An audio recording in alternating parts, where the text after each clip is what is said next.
I think next year, I think it'll be Honor that'll be the closest possibly to bringing out another tri-screen foldable device. And it wouldn't surprise me if Xiaomi also did it. I think they'd be biting at the bit now to try and get that done. Yeah. I think with the success, because again, we're kind of hidden from the Asian market, the Chinese news cycle. But as I kind of dropped in there, the original 100,000 orders you could buy of the XT, there was 6.2 million pre-orders. If you think you're mad for phones, you're nothing like the Chinese market, and it's the biggest, blingiest phones they want. They do buy phones for status symbols over there. That's a sign of wealth over there. If you buy an XT, there's a real status symbol, and that's why the prices were getting flipped so much. Yes, retail was like $3,000, but trust me, nobody's keeping it for that. They're selling it for 5, 6, 7, 8, however many thousand. So Xiaomi see that, obviously the Huawei were first, and I'm glad they were, because they're the biggest in China. They've got the resources to do it. But companies like Honor and Xiaomi, now they can be like, do you know what? The market's there, and then all that's going to happen, like it did with foldable phones, is competition, which means prices come down.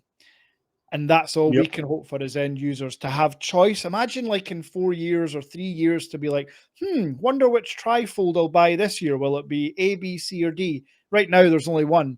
But trust me, in a few years, there will be 3 or 4. Oh, yeah, absolutely. I think it's very important to mention that when iPhone 16 launched, they sold 42 million in the first weekend of their launch. When Samsung released their Z Fold 6, they sold under 300,000. And at that point, everyone goes, oh, foldables are dead. Then Huawei brought out Mate XT, over 6 million pre-orders within less than a month. It's not dead. It's just Samsung didn't do it right, because they just brought out the same phone again, which nobody really wanted, because they've already got the same one in the Z Fold 5. Exactly. But it's shown that people actually do want a tablet that's a phone. And 6 million plus in less than a month have shown that. And I think that's just the biggest sign that it's just going to go even further in that direction. And I think the reason why I haven't got a Fold until now is because it wasn't a tablet. I want a tablet because I know I would use it as tablet form just as much as a bar phone. Yeah. And now we have that possibility coming out from multiple locations or multiple brands. It's something that I will be getting. And I think the person that will win the race is not necessarily on the thickness or maybe the specs, but the reliability that comes with the name of who makes it. So if it's Xiaomi that makes it, that is a very known, very well-respected brand with very good... what they make works. It doesn't really break ever. And I think Honor could almost be as reliable as Xiaomi. Now, in China, as you're saying, the CCP actually back Huawei quite a lot.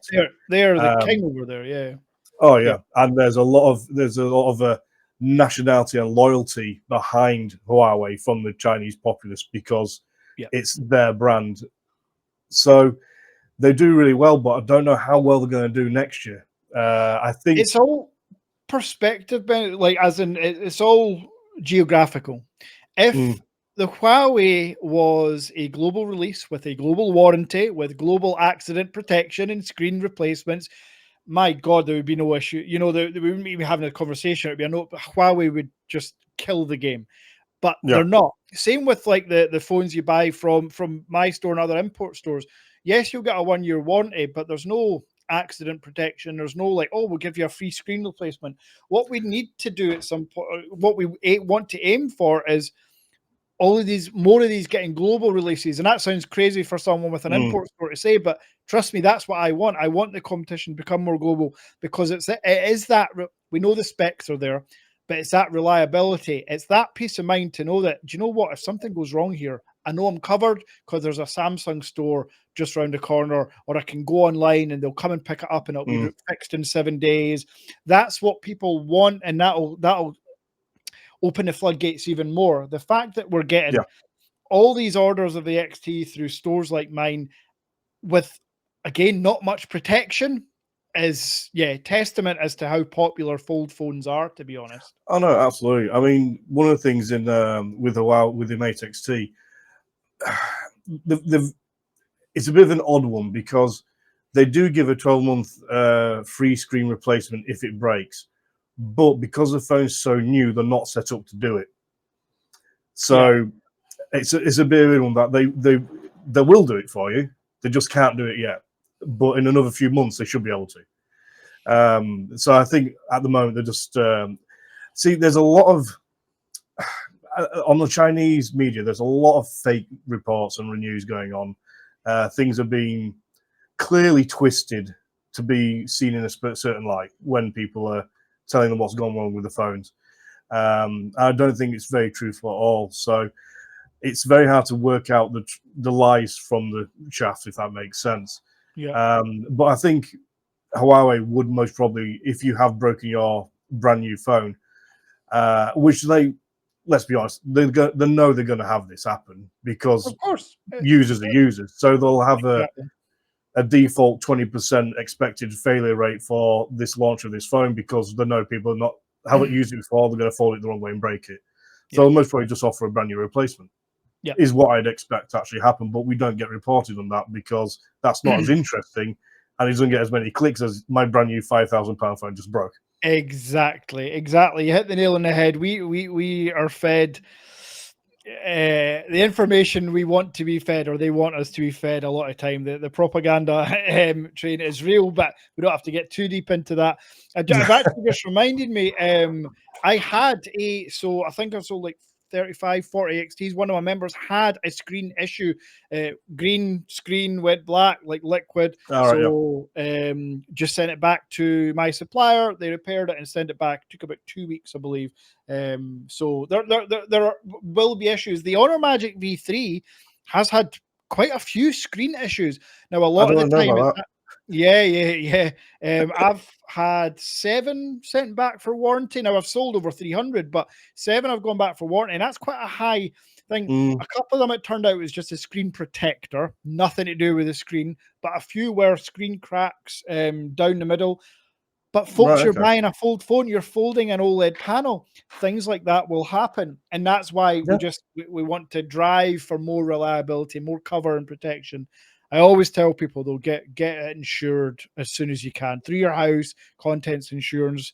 I'll do that. Do what That's you a good can tip. to I think it falls under my accidental policy cover anyway, standard. A lot of time it does. A lot of time it does under house and contents, but just make sure. It wouldn't surprise me if Apple do bring out a folding phone, but I know for a fact that when they do, it'll be so refined within an inch of its life, it'll be ahead of all the rest. And they will not release anything until it is beyond perfect. Like that time Steve Jobs, when there's some air in this, dropped in the fish tank and bubbles came out and said, there's space. You can fill that up. Yeah. That's the kind of dedication I know they will put into a folding phone. 100% agree in terms of like the build quality and everything. The only thing with Apple is you know that their first iteration is going to be lacking in some specs departments such as camera and stuff. But obviously this will change. But right now there's no plans for Apple to do a fold. But is it 2026 they'll release their first flip phone apparently. That's a disappointment because the flip, when you look at the sales globally, in the Western market, the flip is way more popular than like the Samsung Z Flip 4, 5, 6 has like outsold the Z Fold by like 20x. It's crazy. Right. Okay. Yeah. I mean, I'll be honest, I've not really looked at the flip market. My colleague that I showed, they're not good. It's strange to say that. Yeah. I think I think they're pointless. Like you if you want a phone that folds, it should fold to be more practical. It shouldn't fold to be less practical, and you shouldn't have to go through to look at your phone. You should not have to go through an extra step to do that. Flips just don't make sense to me. But that's having to use a phone daily as your daily driver, as a bar phone that folds. It's just that constant repetitive opening and closing. And Yeah. like I said, it'll happen to any phone. The more you use a fold device, the more you're going to wear down that particular one section. The screen, And the it's just, hinge. Yeah, absolutely. But yeah. the thing with, like, your Honor Magic V3, you'll probably use the outer cover screen more than you use the inner cover screen, but you know you've got the inner screen when you do want to watch some YouTube or Yeah. multitask or do whatever. With the flip phones, I mean, 99% of the time you have to open the phone up, so you're always using that hinge. You're always got the chance that you've been using your phone for half an hour and then you've got to close it, but don't notice that there's a tiny little bit of gravel or something there, and you fold it on it and your screen's done. It's just, flips don't work for me. Yeah, I mean the new generation of flips coming out, the ones from Xiaomi and a few others, they've increased the front screen size, so you can almost run a majority of daily driving things off that front screen now. And I think they've done that specifically to try and avoid opening the thing, leading to the constant problems of the internal screen getting the crack down the center. Yeah. And some of them look quite nice, but the strange thing for me is the majority of them all look the same virtually from all the manufacturers, and they all, in my mind, this is a mistake, but they're all having gigantic areas of camera taken up on the front screen. And I think what they need to do is make more of the front as much of a screen as possible and reduce the size of those cameras so they're not as intrusive to that screen. And then you would actually use that screen way more than opening it up. And I think Yeah. at that point, you'd most probably nail the balance, so to speak, to a flip phone. There is one that is like that. Well, I can't remember which one. There's quite a few come out as well. So I've had a few of them, the Mix Flip 4 and the Honor, the Oppo Flip 2 N2 or N3 it's called, sorry. You'll be shocked to hear if I've had them and reviewed them. But they all still have, again, for me, the same practical fundamental issue that I don't want to have to unfold my phone every time I want to look at it. But and the cameras are always dual, apart from the Flip Oppo N3. It's got triple. It's actually got a telephoto lens, and that, to your point, makes it harder to make the screen bigger because if they're adding cameras, so you can, and this is the other issue with Flip, you want people that want flagship cameras on a Flip, but then you want people that actually want a usable cover screen. The cameras have to go somewhere. Yeah. And there's just not enough real estate to please everyone. Yeah, so I mean, obviously, I've spoken quite a lot about the foldable phones that I like. Is there any foldable phone or anything that comes to mind that takes your fancy? I know you have a specific preference to one individual. I do. The Vivo X Fold 3 Pro. Yeah, anybody watching back this video will not be shocked to hear that Mike Average Dad absolutely endorses the X Fold 3 Pro. From hardware to software to cameras and battery life, 5700 milliamp hour battery, Snapdragon 8 Gen 3 chip, the best telephoto lens on any foldable phone. It is an absolute masterpiece. And the only frustrating thing is the Origin OS software found in the Chinese ones is so much superior to the global FunTouch version. I wish they would scrap FunTouch and use Origin OS for global. But honestly, that's the most popular selling phone on my store by quite a way. I still, to this day, even though the phone's been out like 8-9 months, I still get orders every other day. It's just brilliant. And for those that don't feel like they need that telephoto lens, there's the X Fold 3 standard, which you can get for like 750 quid for a foldable phone that's 10 millimeter. It's honestly, but as I say, Vivo are just doing things right. They're and their candy bars, the X100 Ultra, the X200 Pro, they focus on the things, in my opinion, that a lot of people care about, and that's cameras, the outputs, the actual hardware, the build quality is outstanding. No issues with any Vivos really. I talked about the Honor V3 thing, but no really any I'm issues. worried about now. No, don't worry. And listen, you can always get in touch with me if you've got any issues. I'll get fixed for you. But the X Fold 3 Pro is it's just basically the perfect phone from the form factor to the build, the thickness. It's slightly thicker. I think that's in the it's a bit thicker than the Honor. 11.2 millimeters or something. I think it might be for the Pro. We can handle that.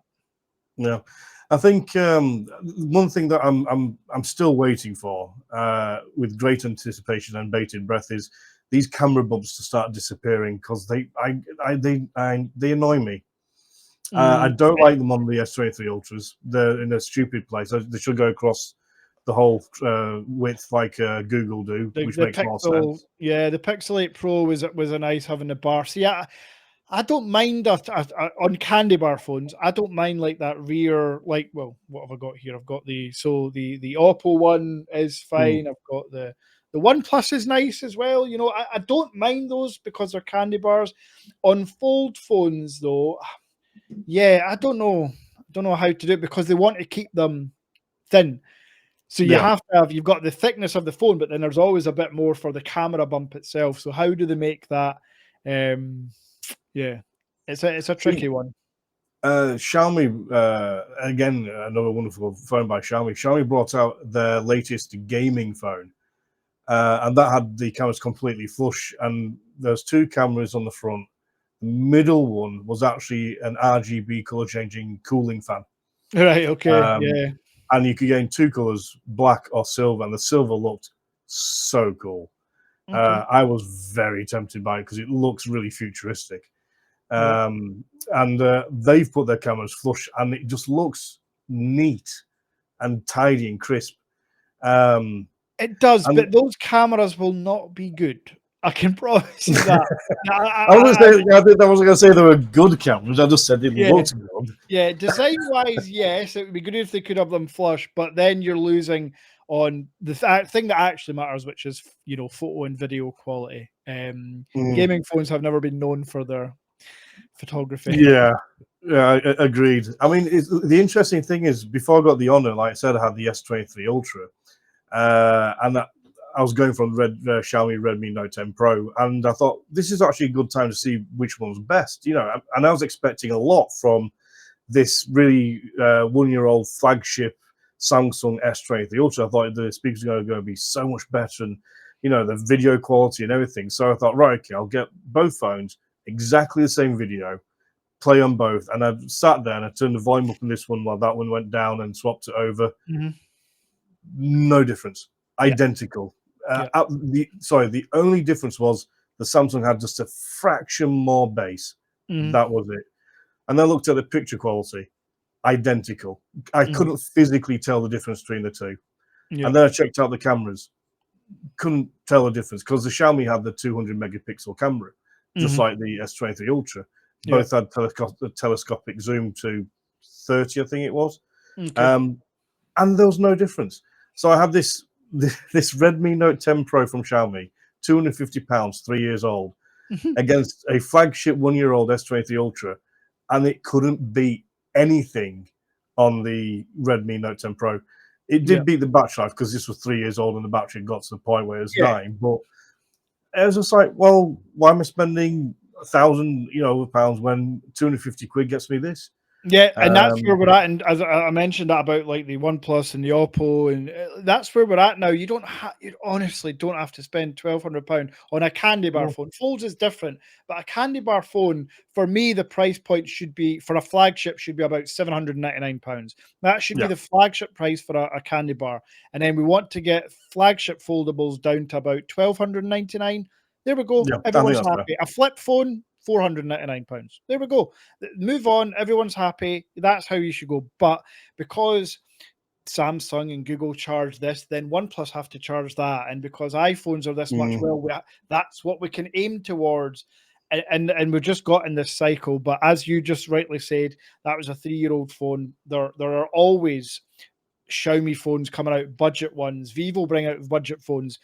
I could put one of those in your hand and you could use it gladly for the next 3 years and never notice the difference between that and a yeah. flagship.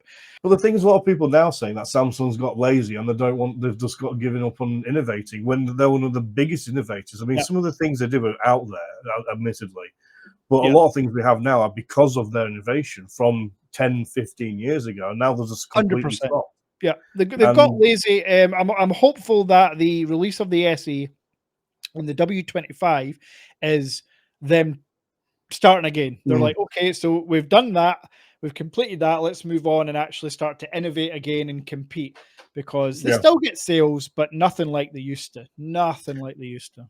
I think if Samsung could get a phone down to 13 mil with 3 screens, it would sell like unbelievably around the world because they've got the brand Oh, yeah. loyalty. They've got Yes, the, exactly. Yeah, they've got the infrastructure globally to mm, support that. Absolutely. And One yeah, UI with the multitasking on like a 10-inch display. Like I've got the Tab S10 Ultra, and I was coming from the S8 Ultra. So I'm an Apple guy. I've got a MacBook, got the iPhones. That's just what I use. But tablet wise, I'm a Samsung tablet. It's just incredible. And the mm. multitasking, you can have three I've apps. seen the reviews about it. It's really good. Oh, it's so good. It's honestly, it's so good. The So can I ask, because you've had the Mate XT mhm. without me checking the specs, for example the S24 Ultra, how is it longer than the Mate XT, or is the Mate XT shorter in height? Do you Oh, know? height wise, no, the Ultra is slightly taller. Yeah, it's Okay. 6.5 inch, the Mate XT, and the Ultra is 6.8. Oh right. Okay. Fair enough. Yeah, so the Ultra So is still slightly taller. I was just thinking. I mean, if they were to make that, then the Samsung, if they took the 24 Ultra size to make into a tablet, it'd be actually getting on closer to an 11-inch tablet rather Yeah, than a it 10 would be. inch. Yeah, I think. Yeah, I can't do the maths, but three Ultras would be like an 11.2-inch tablet, I believe. Be very wary about so many different makes and models of phones on Yeah, Amazon, yeah, eBay, Temu, and also I AliExpress. wish Yeah. there's a huge amount of phones that are being sold that have the same name, Samsung this, iPhone that. They're very, very cheap knockoffs designed to look almost identical, but they have almost no memory, no RAM, and they all have the same greeting, which goes ding ding ding ding, welcome. Mhm. Yeah. So be very careful. Check out the reviews and then don't just go, oh, an iPhone 16 for 150 quid. Won't Yeah, be if an it's too iPhone good to be 16. true, then it is too good to be true. Simple. That's the Yeah. simple rule. Just seen a question coming there. Isn't Oppo Chinese? Yes, Mm, Oppo is Chinese. Oppo and OnePlus are Chinese. They're owned by BBK. They're the 99% of manufacturers are Chinese. yeah. Apple are technically American, but they're manufactured in China.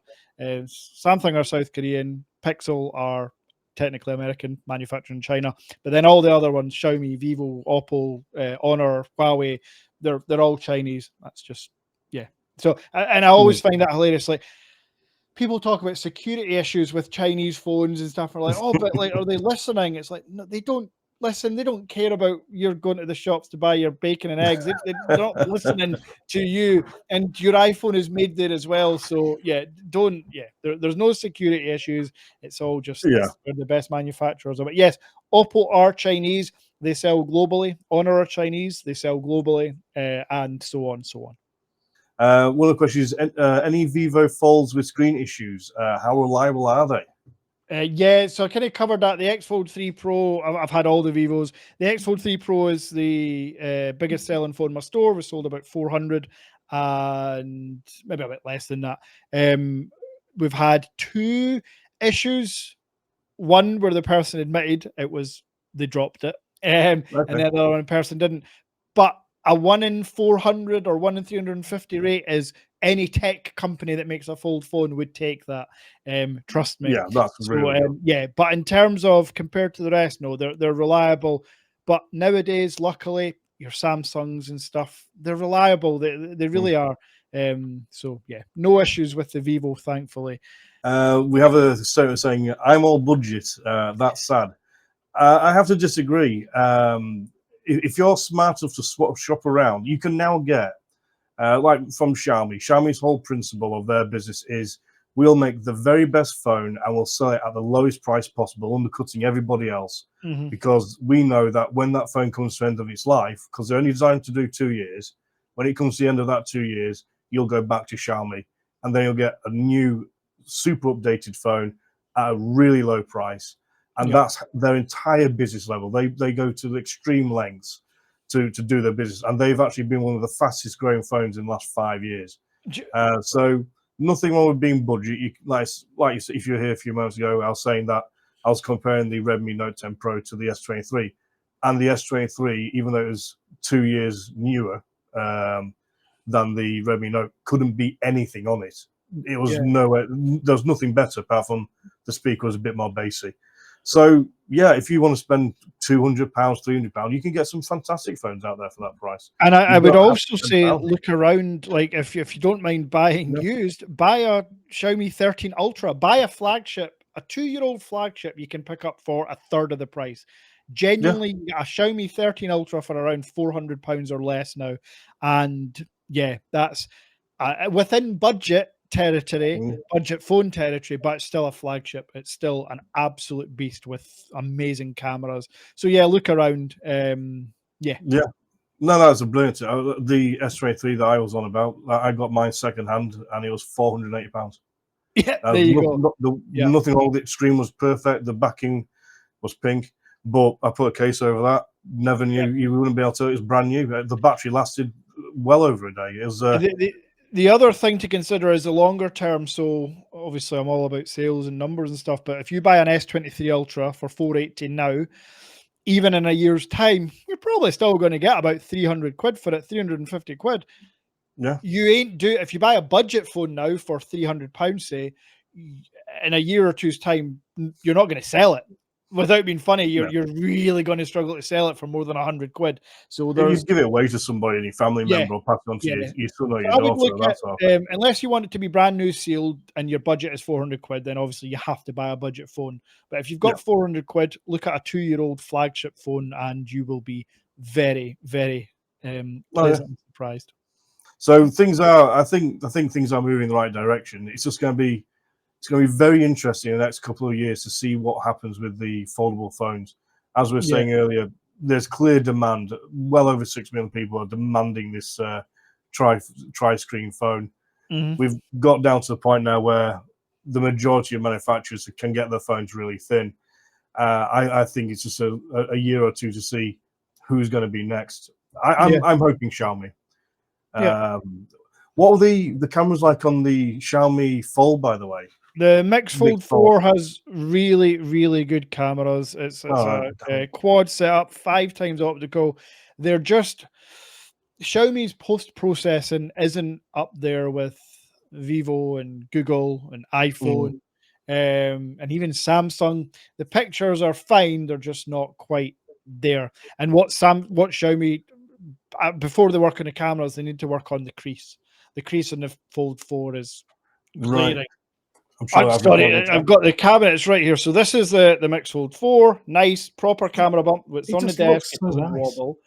But I can almost guarantee when I open this, you're going to see that crease is, I mean, even so if you won't see, but if I get, so you can just see there, not in like with like glaring light on it, that crease is bad. That's a Z Fold 6 crease. And well, I would actually give Samsung their props and say it's not. This might be worse than the Z Fold 6 one. That's something that just prompted a question in my mind. Is with the ultra range.